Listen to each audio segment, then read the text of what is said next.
Support பண்ண ப்ரெஸ்ஸுக்கு நன்றி. முதல்ல வந்து நிவாஸ் பிரசன்னாவுக்கு நாங்கள் வந்து மொமெண்டோ கொடுக்கல. ரஞ்சித் அண்ணா மேலே நிவாஸ் பிரசன்னா மேடைக்கு வரணும். சூப்பர், நல்ல ஒர்க், எல்லோரும் பேசிட்டாங்க.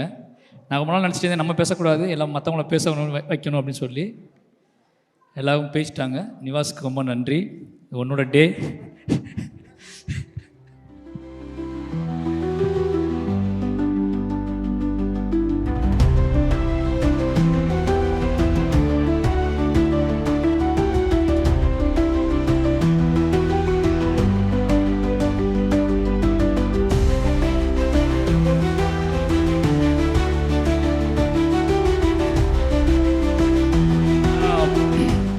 விஷயம் என்னோடய ஆர்டிஸ்ட், என்னோடய டீம் பற்றி நான் எனக்கு நல்லா தெரியும். நம்ம கடைசியாக பேசுவோம், டைம் இருக்காதுன்னு சொல்லி, அதனால தான் அந்த ஏவி பண்ணோம். அந்த ஏவியில் வந்து நான் கிட்டத்தட்ட எல்லாத்தையும் பற்றி பேசிட்டேன். இப்போ அடுத்தடுத்த இன்டர்வியூவில் நம்ம அவங்கள பற்றி பேச போகிறோம். அதனால் என்னுடைய எல்லா ஆர்டிஸ்ட்டுக்கும் ரொம்ப நன்றி. முக்கியமாக நான் வந்து படத்தை பற்றியும் இந்த படத்துக்குள்ளான விஷயங்களை பற்றி நான் உங்களுக்கு பேசிடலாம் நினைக்கிறேன். ஏன்னா இவ்வளோ நேரம் இவங்க பேசாத விஷயத்தை நான் பேசினா தான் உங்களுக்கு பிடிக்குன்னு தெரியும் எனக்கு. ஃபஸ்ட்டு இந்த மேடையில் நான் உங்களுக்கு ஒருத்தர் அறிமுகப்படுத்த ஆசைப்பட்றேன். இந்த படத்தின் மூல காரணம், இந்த படம் உருவாவதற்கு, இந்த படம் வந்து இவ்வளோ பெரிய விஷயமாக நான் வந்து இந்த படம் பண்ணணும்னு ஆசைப்படுறதுக்கு எல்லாத்துக்குமே காரணம் மனத்தை கணேசன் அப்படிங்கிற என்னோடய அண்ணன் தான். சின்ன வயசில் என்னோடய ஹீரோ அவர். நான் கபடி வெறி பிடிச்சி அலையும் போது அவர் பேர் கேட்டு ஓடியிருக்கேன். அவர் போஸ்டர் பேரில் ஒட்டியிருக்கேன், செவுத்தில் அவர் பேரை எழுதியிருக்கேன். பின்னாடி ஒரு காலத்தில் நான் வளர்ந்து வந்து படம் எடுத்து அவர் வாழ்க்கையை நான் அவரோட இன்ஸ்பயராக வச்சு படம் எடுப்பேன்னு நினச்சி பார்க்கவே இல்லை. அவர்கிட்ட போய் சந்தித்தேன். சந்திக்கும் போது அண்ணா கொஞ்சம் மேடைக்கு வரோம் கணேசண்ணா.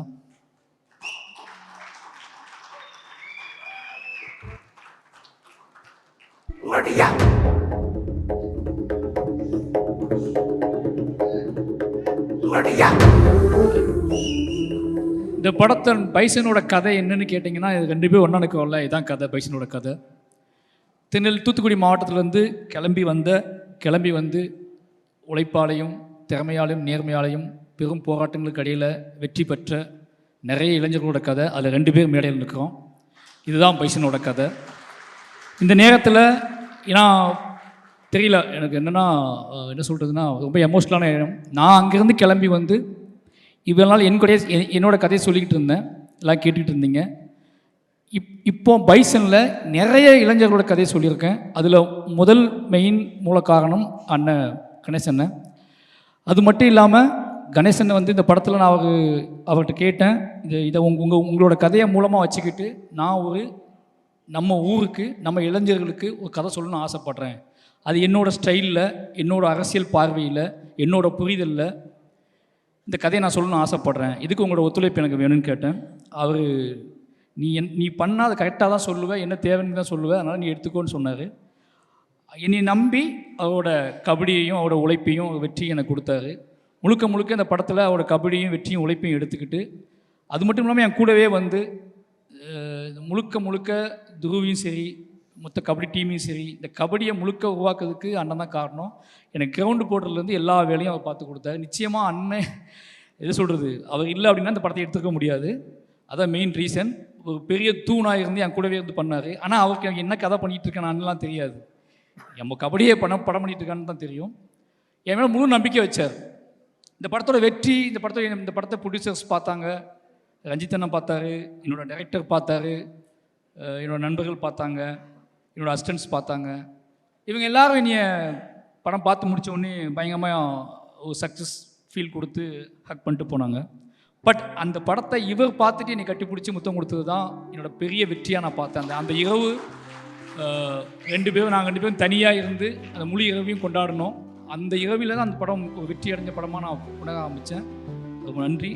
இந்த நேரத்தில் அண்ணனுக்கு கௌரவிக்கும் விதமாக ரஞ்சித் அண்ணன், Ameer sir, Lal sir, Soori sir மேடைக்கு கூப்பிடுறேன். சமீர் சார்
பைசன் ரொம்ப எமோஷனலான படம். முதல்ல நான் சொல்லிட்டேன், மறுபடியும் சொல்லிட்டேன், எல்லாத்துக்குமே நன்றி.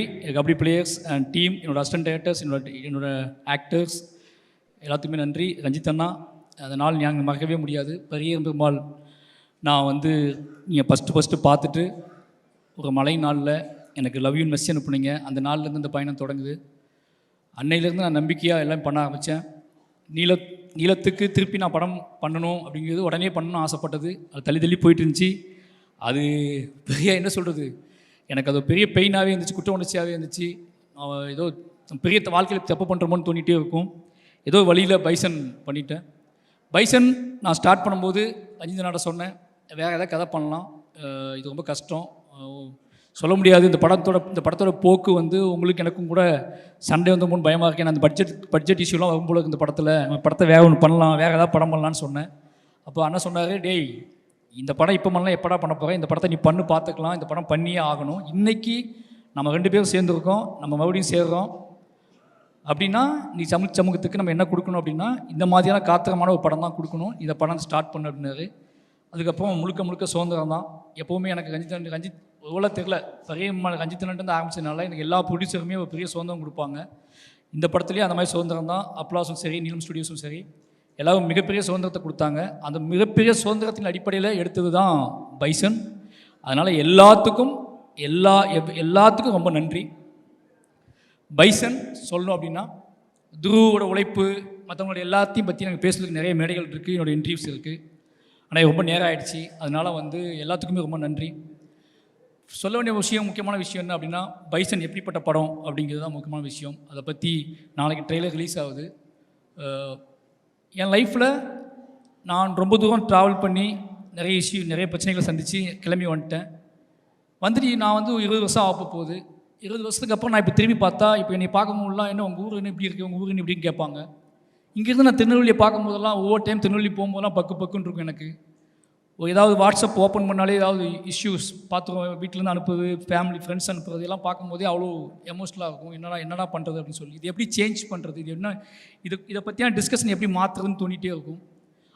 நான் எடுத்த டூல் தான். அதுக்கு எடுத்த இந்த மாதிரியான விஷயத்தை நம்ம எப்படி அணுகிறது, இவ்வளோ பெரிய ஒரு போர் சூழலில் இருக்கக்கூடிய என்னோடய ஊரை பற்றியான ஒரு புரிதலை இன்றைக்குள்ள இளைஞர்கள்ட்ட நான் எப்படி கடத்துறது, அது என்ன மாதிரி படம் பண்ணுறது அப்படின்னு யோசிச்சுட்டு இருக்கும்போது தான் எனக்கு கிடைச்ச ஒரே டூல் மனத்தி கணேசனன் டூல். அவரை எடுத்துக்கிட்டு நாம் நம்மளோட கிராஃப்ட்டு, நம்மளோட சினிமா, என்னோடய அரசியல் பார்வை, என்னோடய புரிதல் இதெல்லாம் வச்சுக்கிட்டு நம்ம ப்ளே பண்ணி ஒன்று முடியுமான்னு பார்ப்போம், ட்ரை பண்ணி பார்ப்போம்னு சொல்லி எழுதப்பட்டது தான் பைசன் திரைக்கதை. பைசனுக்குள்ளே நிறைய இளைஞர்கள், தென் மாவட்டத்தில் உள்ள நிறைய இளைஞர்கள் இருக்காங்க. வெற்றி பெற முடியாமல் போன, வாழ்க்கையை தொலைச்ச நிறைய இளைஞர்களோட கதை இருக்குது. இந்த கதை உண்மையாகவே என் லைஃப்பில் என்னோடய ஆகச்சிறந்த என்னோடய அரசியல். நான் என்ன நினைக்கிறேன்னா, என் ஊருக்கு நான் ஏதாவது செய்யணும்னு நினச்சேன். என் ஊரை பற்றி இவ்வளோ வெற்றி அடைஞ்சதுக்கப்புறம், இவ்வளோ புகழ் அடைஞ்சதுக்கப்புறம், இவ்வளோ பணம் சம்பாதிச்சதுக்கப்புறம் நீ உன் ஊருக்கு என்ன பண்ணுன்னு கேட்டிங்கன்னா, என் ஊருக்காக நான் பண்ணது, என்னோடய மாவட்டத்துக்காக பண்ணது, என்னோடய மக்களுக்காக பண்ணது, ஒட்டுமொத்த தென் தமிழ்நாட்டுக்காகவும் வந்து அந்த தென் தமிழ்நாட்டோட அரசியல் புரிதலை மையப்படுத்தி பண்ண ஒரு படம் தான் பைசன். முழுக்க இந்த படம் அதுக்கான படம். என்னோடய ட்ரிபியூட் தான் இது, என்னோடய எமோஷ்னல் தான். என்னோட அதிகபட்ச என்ன சொல்கிறது, இன்னும் உச்சபட்ச எமோஷ்னல் இது. எப்படியாவது இந்த படம் இது எவ்வளோ பெரிய ஹிட் ஆகுது அப்படிங்கிறத தாண்டி இது என்ன மாதிரியான தாக்கத்தை ஏற்படுத்துது, இது என்ன மாதிரியான எமோஷ்னலை ஏற்படுத்துது, இது என்ன மாதிரியான கனெக்டிவிட்டியை ஏற்படுத்துது, இது என்ன மாதிரியான ஒரு முடிவுக்கு வருது இந்த படம் அப்படிங்கிறத வந்து அதை பார்க்கறதுக்காக நான் வெயிட்டிங்.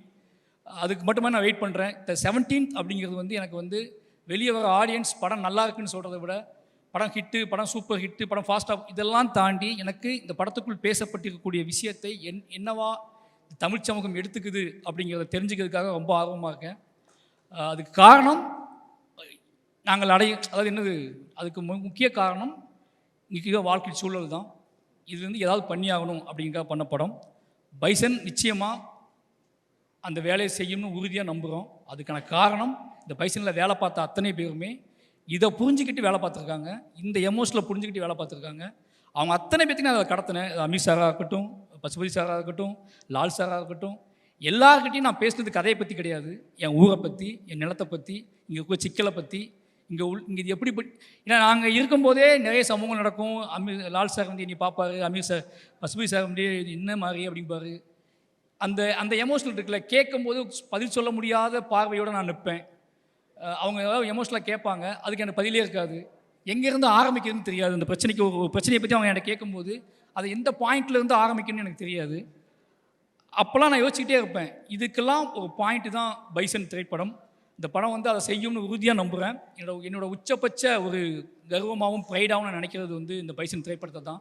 அதுக்கான ரீசன் அப்படிங்கிறது, நான் வெட்ட வெளியாக முதல்ல தைரியமாக ஒரு விஷயத்தை ஹேண்டில் பண்ணியிருக்கேன். மற்ற எல்லா படங்களுமே, என்னோடய எல்லா படங்களும் எப்படி இருக்கும்னா,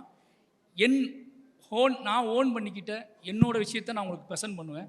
த ஃபஸ்ட் டைம் என்னோட கவலையை, சமூகம் சார்ந்தினோட கவலையை, என் ஊர் சார்ந்தினோட கவலையை, என் மக்கள் சார்ந்தினோட கவலையை, என் மக்களுங்கிறது தென் தமிழ்நாட்டில் இருக்கிற ஒட்டுமொத்த மக்களுமே, அது ஒட்டுமொத்த மக்களுக்கு பற்றின கவலையை பற்றியான ஒரு படமாக இந்த படத்தை எடுத்திருக்கேன். நிச்சயமாக இந்த படம் அந்த மாதிரியான ஒரு பெரிய டிஸ்கஷனை உருவாக்கணும் அப்படின்னு நம்புகிறேன். உருவாக்கும். அதுக்காக மட்டுமே இத்தனை வருஷம் நான் சினிமா கற்றுக்கிட்டது, கிராஃப்ட் கற்றுக்கிட்டது, நான் ஒட்டுமொத்தமாக கற்றுக்கிட்டது இந்த படத்துக்கு தானோ அப்படிங்கிற மாதிரியான உணர்வு எனக்கு இந்த படம் பார்க்கும்போது வந்துச்சு. அப்படி உணர்வு வந்ததுக்கு இந்த பைசன் திரைப்படம் எனக்கு கொடுத்த அழுத்தம் இந்த சமூகத்துக்கும், இந்த தமிழ் சமூகத்துக்கும் கொடுக்கும் அப்படிங்கிறத உறுதியாக நம்புகிறேன். அவ்வளோதான் பைசன் பற்றி. நாளைக்கு ட்ரெய்லர் வருது. நிச்சயமாக இந்த பைசன் ஒரு தமிழ் சமூகத்தில் ஒரு அறிவை உண்டாக்கும். அதுக்கு ஒத்துழைத்த அத்தனை நண்பர்களுக்கும் மறுபடியும் நன்றி சொல்லிக்கிறேன். நீ இல்லைனா என்னோடய அசிஸ்டன்ட் டைரக்டர் சொல்லணும். கடைசியாக அவங்கள சொல்லிக்கிறேன். நான் ஏன்னா மற்ற எல்லாத்துக்குமே நான் நன்றி சொல்லிட்டுன்னு நினைக்கிறேன். என்னோடய அசிஸ்டன்ட்ஸ் பொதுவாகவே என்ன சொல்கிறது, அஞ்சுன்னு சொல்லுவார், என்னடா அங்கேயே போய் எடுத்துகிட்ருக்க அப்படின்னு. அங்கேயே போய் தான் எடுக்கிறேன் அப்படின்னாலும் அவங்க ஏன்னா அதே சிலுங்கி தான், அதே சட்டை தான், மாற்றிக்கிட்டே தான் இருக்கும். ஆனால் அதுலேயும் நிறைய ஓடிட்டே இருப்பானுங்க. எல்லோரும் நிறைய வேலை செஞ்சாங்க இந்த படத்தை. ஏன்னா இந்த படத்தை பற்றியான புரிதல் அவங்களுக்குமே இருந்துச்சு, இந்த படம் ஏன் எடுக்கிறான்னு சொல்லி. ரொம்ப நன்றி. இந்த படத்துக்கு வெளியே இருந்து நிறையவே வேலை பார்த்துருக்காங்க, அவங்களுக்கும் நன்றி. நிறைய கபடி வீரர்கள் ரொம்ப சப்போர்ட் பண்ணாங்க. மெயின் என்னோடய பிரச்சனையை, என்னோடய ப்ரெஷரை, என்னோடய கோபத்தை இந்த படம் எல்லாம் மற்ற படத்தை விட இந்த படத்தை நான் நிறைய ரொம்ப ப்ரெஷராக இருந்தேன். நிறைய வேலை பார்த்தேன். உடல் உழைப்பு தேவைப்பட்டுச்சு. அந்த உடல் உழைப்பு போடும்போது நமக்கு ஒன்று கோவம் வரும்ல, அந்த கோவத்தின் அடிப்படையில் தான் இந்த படம் வேலை பார்க்கப்பட்டுச்சு. அந்த கோவத்தை அக்செப்ட் பண்ணிக்கிட்டு எங்கெங்கேருந்து வந்த வெளி ஸ்டேட்லேருந்து வந்த நிறைய கபடி பிளேயர்ஸ், ஏன்னா இப்போ வந்து நான் இப்போ அவங்க வேறு வாழ்க்கைக்கு வந்துட்டாங்க, மேட்டில் விளையாட ஆரம்பிச்சிட்டாங்க. ஆனால் அவங்க அத்தனை பேருமே எனக்காக மண்ணில், அதுவும் மத்தியான வெயிலில் அவங்க விளையாண்டு கொடுத்தது அது எதுவுமே மறக்க முடியாது. இந்த படத்தோட வெற்றி தான் அவங்களுக்கு சமர்ப்பணம். நிச்சயமாக இந்த படம் ஒரு எல்லாருக்குமான ஒரு படமாக இருக்கும், ஒட்டுமொத்த தமிழ் சமூகத்துக்குமான படமாக இருக்கும். இந்த படத்தை எனக்கு இந்த படத்தை முழு சுதந்திரமாக எடுக்க அனுமதித்த ரஞ்சித் அண்ணாவுக்கு மறுபடியும் நன்றி. இந்த நேரத்தில் கடைசியாக சொல்லிக்கிறது, இந்த மாரி செல்வராஜ் என்ற பெயரை முன்வைத்து நிகழ்த்தக்கூடிய, இந்த நகரத்தில் நிகழ்த்தக்கூடிய அத்தனைக்கும் ராம் சார் அப்படிங்கிற ஒருத்தர் தான் காரணம். இந்த அரசியல் புரிதலாக எனக்கு அவர் தான் உருவாக்குனார். இந்த மேடையில் அவர் எனக்கு இல்லை.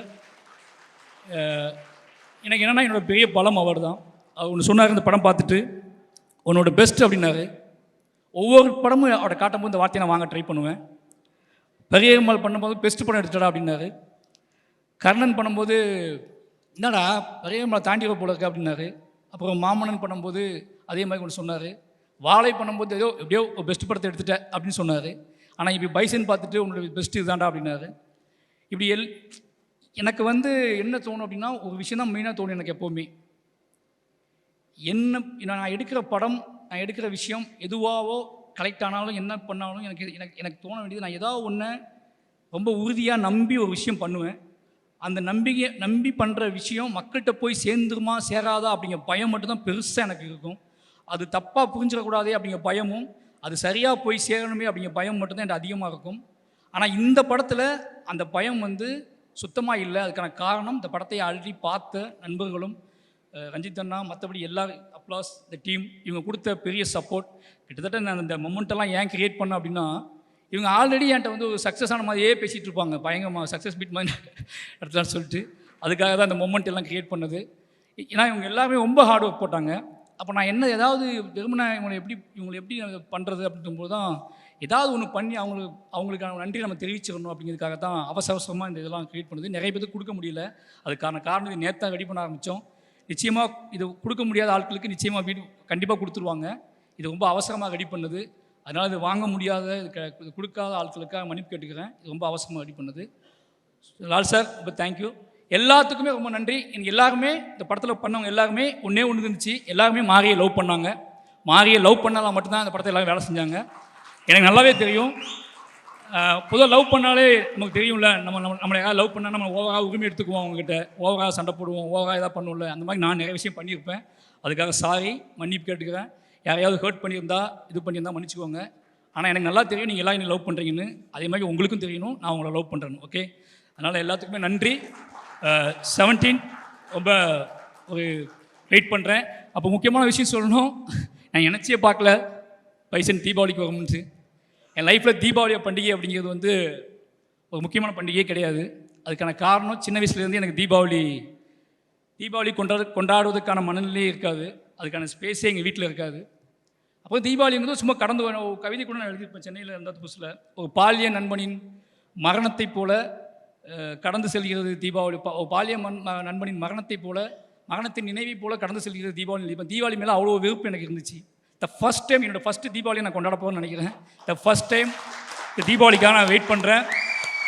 என் குடும்பமும் இந்த தீபாவளிக்காக வெயிட் பண்ணுறது. இந்த தீபாவளியை நான் தமிழ் சமூகத்தோடு சேர்ந்து பைசனோடு சேர்ந்து கொண்டாட போகிறேன். என்னோடய குடும்பத்துக்கு, என் குழந்தைங்களுக்கு, என் நம்முடைய எங்கள் அண்ணன் எல்லாத்துக்குமே நன்றி. ப்ரெஸ் பீப்புள் நான் சீக்கிரமாக முடிச்சிட்டேன், அதனால் வந்து போயிட்டு மெசேஜ் அனுப்பாதீங்க, போயிட்டு எல்லாரும் நைட் மெசேஜ் அனுப்பாதீங்க. ரொம்ப நன்றி. எனக்கு எப்போவுமே நீங்கள் சப்போர்ட் பண்ணுறீங்கன்னு தெரியும். என்னை ரொம்ப நம்புவீங்க, என்னை ரொம்பவே லவ் பண்ணுறீங்க, என்னை ரொம்ப நம்புவீங்க. என்னோடய மீடியா வந்து தொடர்ந்து என்னை ரொம்ப நம்புதுன்னு எனக்கு தெரியும். உங்களுக்கு நம்பிக்கையை காப்பாற்றுற ஒரு படமாகவும் ஒரு மனுஷனாகவும் தொடர்ந்து இருப்பேன். ரொம்ப நன்றி. Thank you so much sir. உங்களை கௌரவிக்கிறதுக்காக ஏஞ்சலினா ரொம்ப தேங்க்யூ. நீங்கள் இது ஏதோ என்ன சொல்கிறது, இது 2வது வாழைக்கு எப்பவும் பண்ணுறீங்க, ரொம்ப நன்றி சார். மாமன்னன்லேருந்து பண்ணுறீங்க, ஒரு சக்ஸஸ் ஃபார்மில் தொடர்ந்து தான். ரொம்ப நன்றி உங்களுக்கு. Thank you so much sir. So to felicitate you we have with us Sameer sir. Please join us.